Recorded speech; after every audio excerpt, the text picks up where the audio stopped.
got two really good guys here. My man Brian and my man Malachi from Wingless Comics. And what's going on, guys? How you doing, Brothers After Dark podcast? It's good to be here. Thanks for having us. What's going on? All right. So I'm gonna start off with basically. Anyways, how you guys doing during this time? We're doing. You're right. I feel like if you're surviving, you're actually thriving right now. Yeah. You know what I mean? It's hard for everybody, but I feel like Wingless Comics is blessed, and Malachi has kept me insane. And I do mean that he's kept me insane because he's Malachi. But nah, we've kept things together pretty well, considering. All right. And then earlier, you guys were saying like you're from California and you're from Virginia. I'm from New York, but I live in Virginia now. Oh, okay. How's that? It's okay, I guess. There's nothing quite like New York. Yeah, I know, right? Sometimes you miss like the dirty streets and the subway. And, the homeless person, trying to, get some change on the subways. But sometimes you have to move on. Yeah. But Virginia's interesting. DC is its own entity, so it's cool. All right. Manage. All right. How's Cali out there? Man, Cali's Cali, bro. It never rains in Southern California. You know what they say. It's pretty nice. It's pretty beautiful. Yeah. It's got its own, set of problems, man. But the love out here is great. Weather out here is great. People are pretty cool. So, I can't complain, man, honestly. All right, cool. All right, so we're going to get right into it. So I want you guys can pick who's going to go first and who's going to go last or whatever. But I'm curious how you guys started from like the beginning, getting into comics, and you're working your way up and deciding to start a business like this.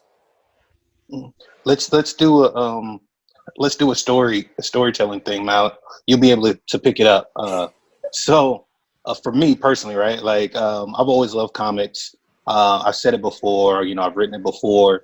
That '90s run of X-Men was really, really important to you know what I mean. Like if you're Classic. a comic, yeah, right. If you're a nerd or a geek or you're into comics or whatever, you act like that '90s run of X-Men wasn't great. You know what I mean? It wasn't a hallmark. Then you're not really one.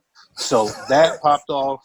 And then when Image broke off, it was huge for me because then it was like, oh man, anybody could do this. You know what I mean? At the time, I was pretty young, so I was like, man, if Leafield could do this, I could do this. You know what I mean? I still draw feet better than him. No, I shouldn't say that. His fans will come out of nowhere. So that was that part of it for me. So as a kid, that's something I wanted to do. Then you had Milestone come, and Milestone made a really, really big splash at the time too. So you were seeing characters that look like you, and that's this. I mean, like Milestone. This is pre like Static Shock, the cartoon, right? This is like Static, the comic, and people call him Static Shock now, not even knowing. Like, man, no, this goes back to the comic when that's his name is just Static. That's all it is, and on and on and on, and just seeing Icon go toe to toe with Superman and their worlds collide crossover. It really, for me, it really got me going. Flash forward a couple of years, I didn't get into comics, but I did end up writing a novel, a part of a series, and I self-published that, and that was like the start of my publishing journey. Okay. Malachi? Yeah, so you know what I find interesting about it is that, Brian and I have such similar stories when it comes to being influenced by this particular medium. I too was in love with the 90s X-Men. Jim Lee, Chris Claremont, when they did the Genesis, storyline, it was groundbreaking, and you see why it sold so many issues. But I think for me, when I really started reading comic books, was more so, I want to say '95. So you remember Age of Phillips? Yeah. That was. So you had Joe Madeira doing the artwork. You had Magneto with the long ponytails, married to Rogue, and they got a child in the bubble, and then you have all these cool looking X-Men. So I guess the seeds were always there. It was just a matter of when they're going to come to fruition. So I've read the X-Men. It wasn't until like I want to say '97 when they did Operation Zero Tolerance. Okay. And they brought they brought Iceman brought in Marrow and Dr. Cecilia Reyes. Oh yeah. For me, that is my favorite era of the X-Men because later on Maggot came on board and he had the slugs on his shoulder. Yeah, you brought back Joseph. Yeah, remember that? Yeah. Okay. I loved that, and it fed my imagination. And just like them sitting around the breakfast table, and Marrow, she takes a big bone chunk from her forehead, and she's eating peanut butter and jellies. I'm like, I want to write stuff like this too. I want to have disgusting characters. So, the comic books they stayed always in my mind and my heart and my spirit. But also like Brian, it was my first I guess introduction into writing in the sense that I had to publish a novel first, and then bless Brian's beautiful heart. Earlier this year he was like, "Hey, Malachi, you want to do a comic book together?" And so on the inside, I was doing cartwheels and flips, and I was foaming at the mouth, and I said, "Yes, I will." I love how humble you retold that story. He was just like, "Oh yes, Brian, I will bless you with my comic book knowledge." No, so earlier, like you said, earlier in the year, I actually had the opportunity to spin off Wingless Entertainment, which is the parent company, and create a separate division specifically laser focused to comics. Outside of any animation, any publishing, anything else, game development, the other things that I'm dabbling in, and Wingless Comics is dabbling in. I had the opportunity. I had worked on a couple projects with some other teams, basically like 2 years ago and up to last year. So I kind of, cut my teeth, as it were. I had done some editing for some pretty nice books. And so I was kind of, just getting my feet wet. And like I said, the opportunity presented itself. Hey, man, you can, break off and do this yourself. So I did. And I started, and, I had my issue 1 in mind and, had the strategy going. I knew basically what I wanted to do. And the indie comics community, and especially the Black indie comics community, is like large, but also very, very small, right? So like, whereas the world is like 6 or 7 degrees of separation, the Black indie comics community is like 2. Yeah. You may not know somebody, but the next person that knows them, whether or not you know it yet. So Malachi and I happened to be in a couple groups and a couple things, and we had interacted but never really like knew each other. And somebody said something stupid. I think it was maybe about Storm or somebody. It was about somebody with the X-Men. Somebody said something dumb. And like me and Malachi, it was like, man, like a day and a half of like back and forth Facebook, like, oh yeah, and you remember this and this. And then we were just killing this dude. I have no doubt that he blocked us. We're no longer friends. I don't even know who he was. But so we had gone back and forth for a while. And after that, we started interacting on each other's posts. Just a bunch of like comic lore and what really caught my eye was the writers, right? Malachi and I would talk about writers, like, oh man, do you remember when Dan Jurgens did such and such? And he was like, oh, but do you remember when? And I was like, oh shit, this guy knows what, his leaning is the same way. Yeah. There had also been a book share in one of the groups we were in, and it was like, all published authors, share your links and go read them. So I picked up his book. He surprised me. He picked up my book. We started reading them, and we were chatting about it. And as I was reading through his book, it's both visual and visceral, right? So as I'm chapter 4, 5, 6, I consulted another friend of ours, Greg Anderson, Elise, and I got to say Elise, or he's going to get mad about it. He's if Beyonce can have an Elise, then he can too. But so I talked to Greg, because I was like, hey man, does Malachi want to do comics? Because I'm reading his book. And Greg was like, yeah, he does. And I was like, well, why hasn't he? And Greg didn't have an answer. I didn't have an answer. So I called Malachi. I'm honest, Facebook Messenger. I don't even do that. But I was like, Facebook Messenger. Hey, man, let me call this guy and talk to him in person. Like, do you want to do comics? And he was like, yes. Well, why aren't you? He was like, well, because, I'm putting some things together. you could hear in his voice, he was trying to keep himself calm, right? But I know him by now, so I know he's not calm. And so I was like, man, like let's do this. Like, let's talk. Let's really get together, make a plan, and continue what others before us started. Milestone, the independent guys, Advent Universe, like a bunch of people out here are really trying to put together not only characters for Black people, but characters that are diverse in general and stories that are good in general that have a Black face on it. It's more important creating good stories that connect with people that have Black faces than trying to create a story that's like, oh, I'm Black, and has no depth to it. It has no meat to it, right? Yeah. So we really sat firmly down and we talked for a while to kind of bring it together. We've had the uncomfortable conversations, we still do, where his idea doesn't match my idea doesn't match his idea. But the goal in moving forward and pushing these narratives forward was always there. And so I was very lucky and very fortunate to find somebody like Malachi, who's got the depth of knowledge and the history behind comics and all this stuff, and actually can keep me going. Like I said, he keeps me insane because he drives me crazy sometimes, right? But sometimes it's what I need. Sometimes I need to be driven crazy in order to find like where the line is. And that's why it's worked the way it has. That's why we were able to come together the way we have. That's what's up, man. I feel like you guys, the way you talk, and I feel like you guys like balance each other out. That's what I feel like. You guys balance each other out and kind of like push each other to you guys' is like limits, and you know what I mean. So it's pretty cool to have that relationship and stuff. That's what's up, man. That's crazy. How long you guys known each other? Yeah, a year and a half, maybe. Wow. Yeah, maybe a year and a half. Maybe like year and a half is pushing it. Yeah. But that's what's up, though. That's what's up. But that's crazy. So I know you was speaking about your Wingless Entertainment. So earlier, me and you was talking about it, but I'm curious, and I'm sure other people are curious. So how did you start off with Wingless Entertainment, and then like break it into like a subdivision of Wingless Comics, so like the business side of it? So Wingless Entertainment has always been the umbrella, the blanket company, right? That's for me the first idea, right? As soon as I knew I wanted to do anything, you're going to need a company. So that was where I started with Wingless Entertainment.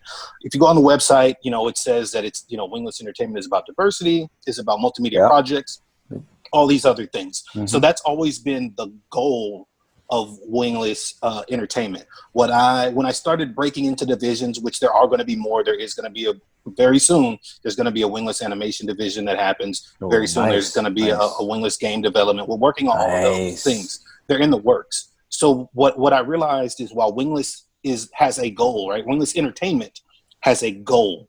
Wingless Comics has a focus. Wingless game development has a focus. Wingless music, if that happens, has a focus. I broke things into different groups because, again, your overall goal, your umbrella is big. You want to catch everything in there. So, everything is under the blanket or under the umbrella of Wingless. But again, Wingless Comics has a focus. Malachi is head of development for Wingless Comics. Let's say I have to step away, right? Let's say that something, I got a project and it's Bob Iger calls me. He's like, yo, come work for Disney in this animation project. Wingless Comics needs to keep going, right? That's my love. That's my passion. But if I can't physically be there to do it, then I need someone who can still continue that laser focus, right? So having that laser focus and having it to where it's not just Wingless Entertainment does everything. I can say, hey, Malachi, you're head of development, and then you're going to be acting, acting chairman, acting CEO of Wingless Comics. The vision, let's go.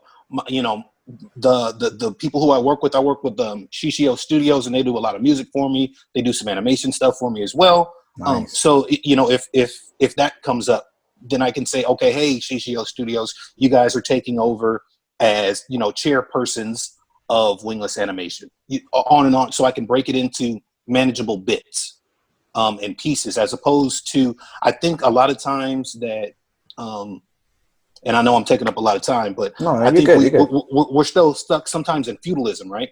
In feudalism, you had a king, and this king had his 5 friends who now he made lords, and those 5 friends had 5 friends who they made knights, and on and on and on. You see that with music companies all the time. You'll have Sony, and then whoever's under Sony, the artist, now he makes his own music company. Then that music company makes 5 other music companies. To me, that doesn't make sense, right? What makes sense to me is like what Sony does. Sony has Sony Music, Sony Entertainment, Sony Games. You know what I mean? You make those divisions so they keep their focuses on what they need to be focused on. If we're all doing music, we don't all need 17 companies to do music. No. We can all do music under the same company. But now if you want to go off and you're like, well, man, all I want to do is make coloring books.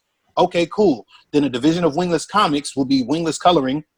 So then you can do coloring books. You know what I mean? So you can keep that focus. You've got to, if you're going to be a CEO, in my opinion, if you're going to be a business owner, you've got to have things in manageable parts and pieces so that you don't have to actively manage everything, but you get to overall manage, the operation, the corporation, the organism that it is. That's what the methodology behind having the multiple divisions of focus is.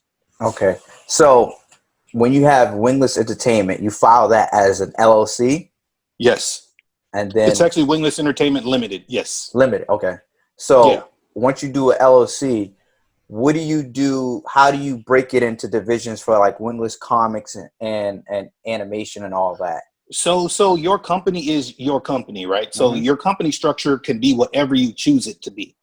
Now, let's say at some point I want to make Wingless Comics a completely separate entity, right? Its own company. Then I would have to refile in terms of business licenses and things like that for it to be a complete, Disney, right? Disney and Pixar.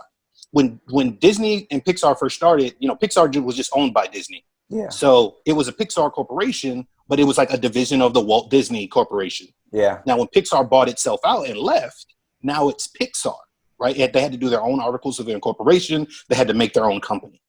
Then when Disney bought it back and now they're in a partnership, it's now Disney/Pixar, which is a whole, a completely separate company. Again, if you're breaking your company into multiple divisions, it's the easiest way I would describe it is like Target, right? Target is a store, but Target has menswear, Target has women's wear, Target has electronics, whatever, right? Those are all separate divisions of the Target store. Now, they don't have to have their own stores, but they have their own focus, they have their own leadership, they have their own structure that is part of the overall structure. The same way your business should be. Your business is the large one, and then you have your divisions and your focuses beyond that. You don't need to refile new paperwork if something is a division of what you've already got, right? It's like I said, so Wingless Comics is a division of Wingless Entertainment. Wingless Entertainment is already an entity. Wingless Comics is just a division of that entity. Okay. All right. I like that. So now we're going to get into the actual comic. So I seen you guys as a Kickstarter for Justice. I think it's called The Fall. Yes. That's what it is. So how can you don't have to give away any like juicy stuff, but talk a little bit about that comic. I'm gonna defer to Mal this time and let him take this one. Jeez. So, you know what? Justice #1 and Justice as a whole, it's a love letter to the comic book, in general. Okay. As Brian stated earlier, we grew up, reading these very moving stories. These characters who could punch, holes through mountains. They could, levitate. They could, use telekinesis. All these beautiful, cool powers that, we used to watch on Saturday morning cartoons. And we wanted to keep that tradition going. And we also wanted to bring our own elements to, this endeavor that we're doing.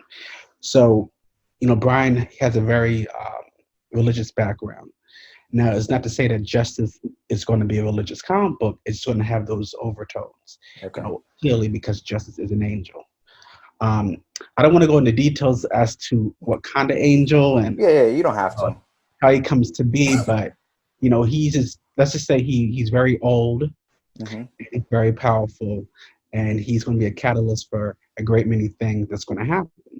So when you do read #1, because of course you will, everyone's going to read it.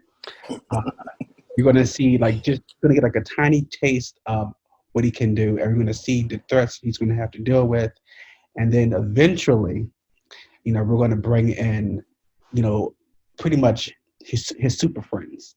So that's bringing her and Caliburn and as I was telling Brian earlier, like, you know how you have to have those little subtitles or Yeah.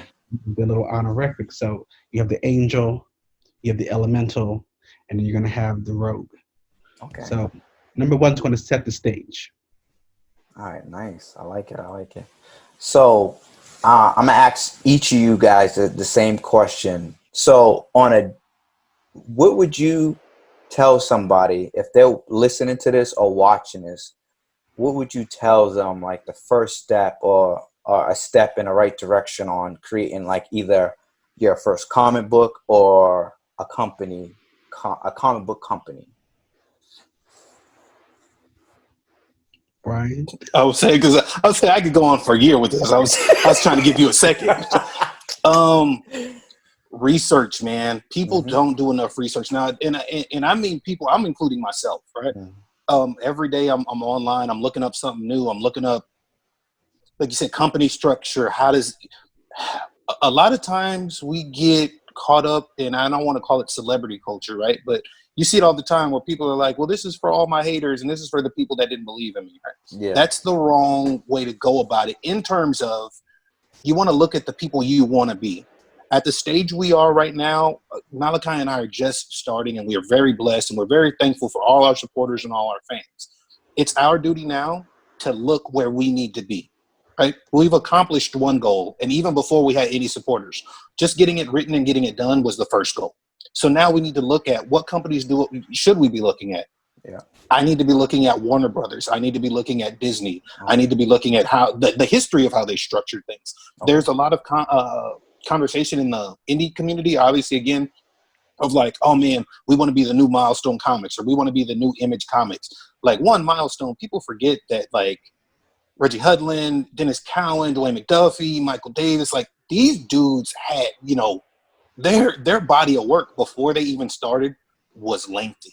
They had put in so much time and so many hours to start this, and it took them a long time to start it. Once they got started, once they decided, hey, we're gonna get together, we're gonna do this, then it took years for it to launch. So you've got to do a lot of research. People also want, like, oh, we want to be the next DC, or we want to be the next Image. People forget that DC Comics was like not DC Comics at first, right? It started as Action Comics, and then they bought Fawcett Comics, and then they bought this one, and they had the capital to acquire a bunch of things. So what we know is modern day DC Comics didn't start as like, oh, hey man, I'm this guy, and I got 58 characters, here you go. Even Marvel didn't start like that. Marvel was one comic here, one comic there, and then it tumbled into things. They did what they did really well and tumbled into other things. When you try to launch, and just because you got 80 ideas, you're like, man, I got 127 character roster. Okay, that's good, but who really wants to pick up 80 books with 127 new characters? No one wants to do. I don't want to do that. I don't care about these guys. Like, I don't even like them yet. Give me one that I can really like, and then I'm going to follow the rest of what you do. That's the first thing. So research. See the companies that you want to be like, and don't just research what they're doing now. Research what got them there. Don't be afraid to get on the Wikipedia. The Wikipedia itself is a great resource, and it's also linked into other resources. Go and look at the articles that it cites. You know what I mean? Just do the research. That's so huge. That is so big. Everybody's also in a rush to get an LLC. I'm not saying don't.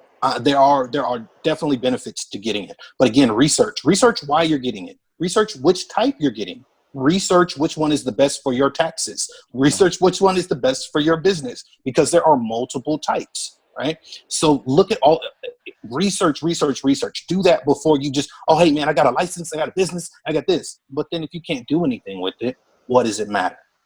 Research copyright law, research contracts. That's really, those become difficult. They become hard. A lot of us are acquainted with like musical contracts because we've seen the music industry, right? But still, it's the smallest words that can stop you in terms of contracts or hinder you. Right? So research that, and don't get mad when someone doesn't like your idea for whatever the contract is or for whatever the negotiation is. It's business. Yeah. If you're talking about creating something, anyone can create. Everyone should create. Now, exposing the masses to your creation is completely different. Refine your creation no matter what it is. Malachi and I talk at least once a week. And so once a week for at least a year. So that's 52 conversations, right? 52 conversations about how much we both hate our first book. Our first books have gotten praise. almost universally, and I'm not saying like everybody, but I mean everybody who has read it is like, no, man, this is really good.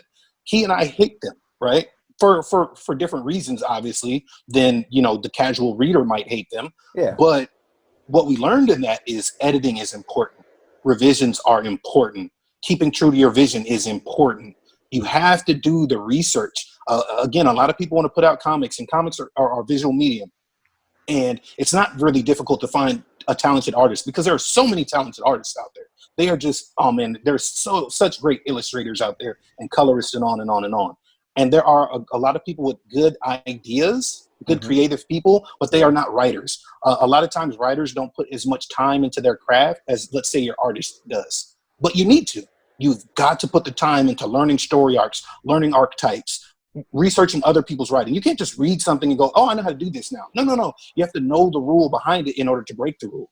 Okay. You have to make stuff make sense. If your character is this hard-boiled galactic superhero, right, that gets all these powers, and then the next time he's pulling practical jokes on people, it's like, what? Where does it doesn't really make sense, like, right? Yeah. You've got to have like a through line of what your character does, what your character's personality is, and we have to understand why. If you have these cataclysmic events in people's lives, have them react like people would react. Like, oh man, I came back and the earth was destroyed. Well, I guess I gotta go beat somebody up. Like, what? He's not mad. He ain't crying. He ain't looking for his mama or nothing. Well, you know what I'm saying? Like, nothing. He ain't gonna, nothing. He just going, well, okay, well, I guess so. You know, I put on a Green Lantern ring and I'm like, oh snap, this is dope. Let's go and fight crime. Like, what? What the hell is it? There's no reaction in my brain. Like, I just became the most powerful person in the universe. And I'm just like, yeah, boy. What? I might go rob a bank, bro. I'm gonna be honest with you. Just to see if I could do it. Like, I got a Green Lantern ring. I can do anything. I'm just go ahead and say Fargo real quick and let me see. But again, you've got to have these reactions. You know what I mean? Like, you're trying to create characters, not just that look cool, but that resonate with people. The reason people liked Superman at first is because it came out in a really, really dark time in history, right? And it was by two, you know, Jewish young men. And they had something, they had a beacon. They had somebody they could look up to and go, man, he's standing up for the little guy who they were at the time, you know? Yeah.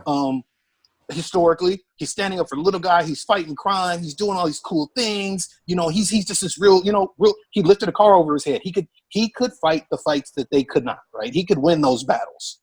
So if we as Black people are creating stories that resonate with our existence, that resonate with our upbringing, that we want to make sense, then they got to fight that. You can't just ticker tape and stick something on there and say like, oh, see, look, we hate white folks. No, that's not the problem, right? Yeah. What we hate is not white people. What we hate is racism.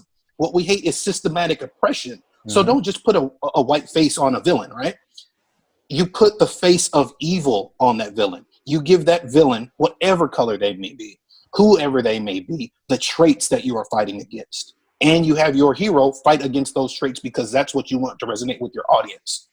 You know, and that's the research part of it. Because it's very easy to just put somebody up there and be like, see, we hate him, right? As opposed to researching what the real problem was, diagnosing what the real issue was, and connecting with your audience like that. That's what makes a difference. That's what makes great storytelling. Connecting with your audience and letting them live through your character. Even if they are not personifying your character, they still get to live through them. All right. Malachi? I mean, what he said, let me stop. But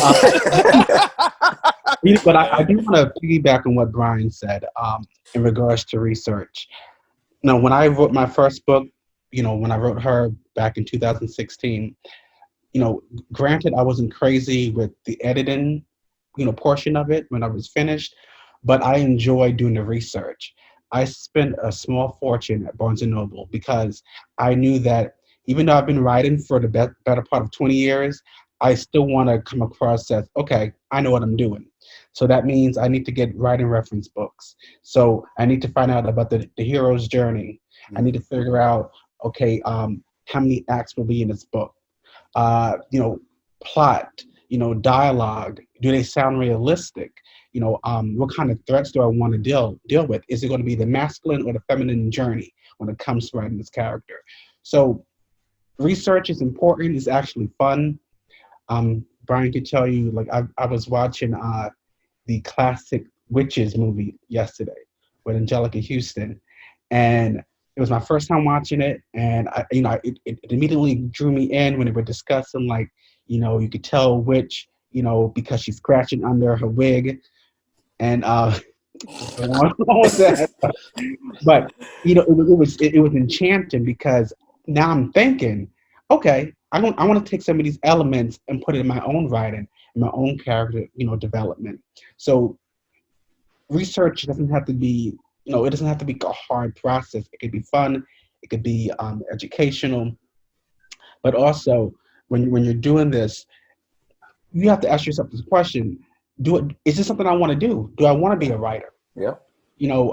Do I have the commitment to put myself out there like that? Yeah. Am I still gonna want to do this after I finish this book? What if it's not well received? Am I gonna be strong enough to see this through to the end? So you're gonna have to have some resolve. You're gonna need to have some type of motivating factor in your life. Are you doing this for you? Are you doing this for others? So I mean, there are other things that go into building you as a writer, but it really starts with self-worth and the willingness to do the research. All right, cool. I like that. All right, so we're gonna switch gears. I'm gonna ask you guys, not like personal, but like something just so the audience, can relate with you guys. So, who is your favorite superhero? I can tell who yours is. I can kind of guess that.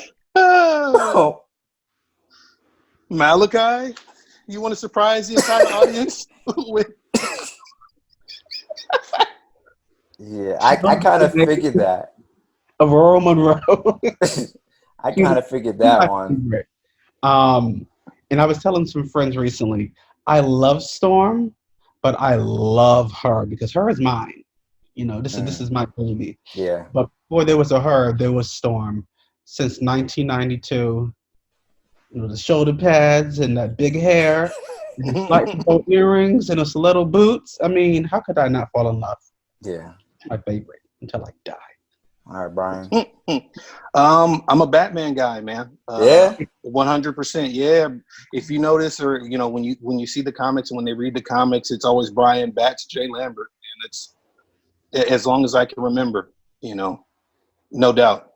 And Batman slander will not be tolerated. Just FYI. Keep that to your Facebook page, y'all.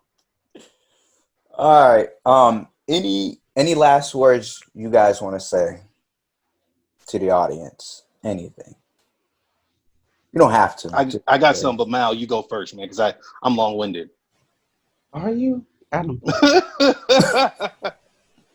Stay in school and don't do drugs. Knowing is half the battle. And knowing is half the battle. G.I. Joe. Pretty much goes back to what I was saying about, having the commitment to do this. Mm-hmm. Be true to yourself. If you are an artist and this is something that has been speaking to your heart and your soul for the last 15, 20 years, then you'll do yourself a disservice by not honoring that dream, that commitment. Do it. Put yourself out there. If you want to write, if you have this passion to create these characters and to world build and to just make everybody fall in love with your writing, it's possible. You can do it. Okay. But yeah, I mean, just stay focused, stay committed, and write. Brian. I would say pretty much the same. In addition, like we said before, research. Don't just get out there and do whatever you do, and it's kind of haphazard. You know what I mean? Make sure that again that you're doing the research, that you're learning the techniques, so that whatever you're trying to get out gets out in the best way possible. Because a lot of us get turned away or turned off because whatever we put out first is not accepted all that great. Yeah. And sometimes it's not as refined as it could be. If Malachi, I know, like I said, if Malachi and myself, if we went back and wrote our first novels again, if we just took a full year right now from where we are right now and rewrote our first novels, they would be so different, not in terms of story, but just in terms of technique, because we've learned so much more. So never stop learning, never stop refining your craft. In addition to that, make sure that, okay, it's easy to say like, oh man, people always say like, get like-minded people, work with people that, you get along with. That's part of it, right? But there are times when you get along with people or you guys are like-minded, but your ships are not sailing in the right direction. Get people that share your vision. And that's completely different than like-minded individuals. Yeah. Right? Sharing your vision is a vision of moving forward in a certain way at a certain time of a certain fashion. And you guys can compromise on different things. Get people that share that with you, and you'll go much further than just people who share your interests or you guys can communicate really well. There are so many little elements that make things workable. Again, there are so many times when you need to have difficult conversations with the people that you're partnered with. Be prepared for it. And it should never be tit for tat, me against you. It's always, when you're with people that your ships are sailing in the same direction, it's always about sailing that direction. So it's always about business. It's not about, I don't like what you did because you did it. Yeah. No, it doesn't work for business, or this is what works for business. Never let people stop you.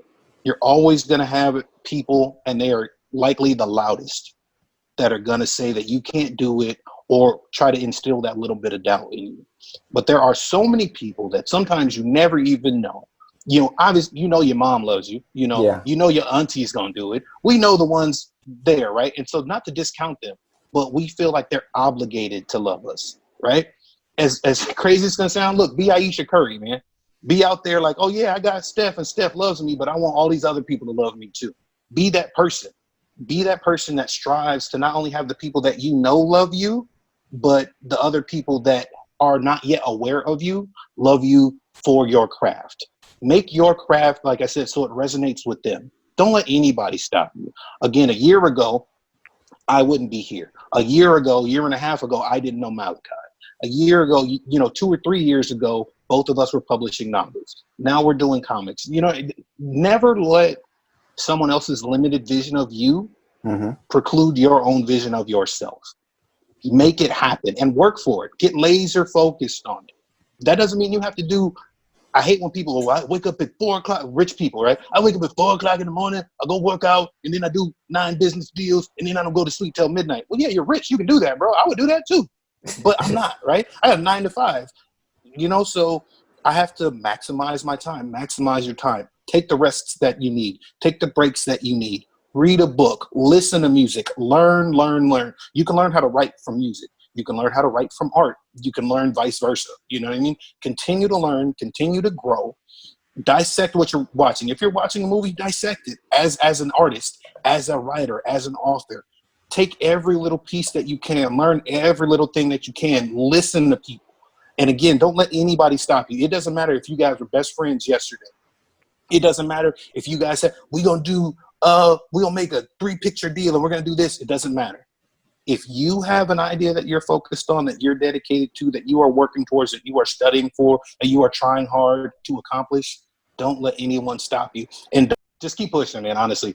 There's going to be a lot that comes in your way that says you can't do it. Don't listen. But at the same time, don't just think that you being you is an immediate pass and everybody should love it. Focus, concentrate, research, refine, and then do what you want to do. You can have a dream, right? But faith without works is dead, right? Yeah. Or, a dream without action, it doesn't accomplish anything. So do the actions, learn what you need to learn, reach out to mentors, but again, do your own research. Don't just reach out to Malachi. Hey, Malachi, how did you publish? You don't even know him. Do some research. Get there, get going, and then, get mentors that can actually help you, that you actually know, that can actually guide you. Do that kind of a thing, and you'll always prosper. There are people sometimes that you're going to reach out to that are going to feel like, hey, they don't have the time because of their own things, right? Don't let that discourage you. Do some more research and come back to it later on. Hey, I'm at a different place now. I've got this base of knowledge. Could you help me now? Okay, you can't again? Okay, cool. I'm going to go back and learn some more, and then keep knocking at that door. It's going to open. All right. I like it. So can you guys tell the people how to find you guys? If they have any questions or they just want to link up with you, throw some ideas your way, how can they find you guys? Don't throw ideas our way. And I know that sounds harsh, right? It sounds horrible. But no. That's actually more to protect you than it is anybody else. a lot of times people get on the internet, and because the internet is such this like community kind of thing, somebody will have an idea and then they throw it at somebody, right? There's a reason the big studios don't take unsolicited pitches. They don't take them because if you just throw an idea at me and then I have something that comes out that's like that, you can come back and sue me and say, hey, I gave Brian that idea. So don't just throw your ideas out there, man. Protect them. They're your piece. They're your vision. Protect them. Don't just throw ideas at us or anybody. Don't do that. That's a disservice to yourself.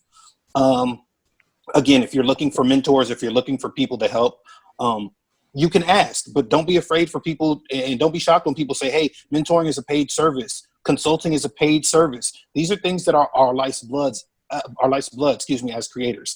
So there's that. And that's to protect you as the person asking for help or asking for tutelage. Sometimes you just got to follow and sit back and listen. Yeah. Learn from what they're already saying without someone, giving you, quote unquote charity. For us, for finding us, Wingless Comics, it's Wingless Comics on Instagram. Now it's Wingless Comics on Facebook. Facebook finally let me change the name. Thank you, Facebook. Wingless Entertainment and Wingless Comics on Twitter. My personal page is Brian J. Lambert. It is a public Facebook page.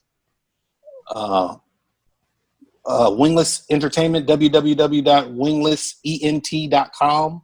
Online, you can find all of our social links there as well. And that's us, man. We're pretty accessible. We're pretty open. Again, we're working hard to bring you guys the best stories we can daily. So, bear with us as we do it and join us on this journey. All right. I like it, guys. I like it. I appreciate you guys for coming on here, dropping some knowledge, the rights and wrongs of the, the industry. And I appreciate you just, doing your thing, and I'm going to be right there. If any type of support, I'm going to get that comic. I'm excited about it myself. So definitely, I'll probably hop on that, the Kickstarter. I'll definitely get on there and support. But thank you, much appreciated. It'll be live for another 2 days. Okay. Let us know. We'll send you some extra stuff. We'll send you some swag, for the Brothers After Dark podcast. We'll choose, a nice little package in there. Just let us know. Drop a little note in there for us. Okay. So that we can keep it all organized. But we'll take care of you most definitely, man. Okay. So you said 2 more days? Yeah, till Saturday. Okay. All right. I'll definitely hop on there and send you a note. But all right, guys, this is Brothers After Dark, and I'll see you guys next week. Peace. Take care.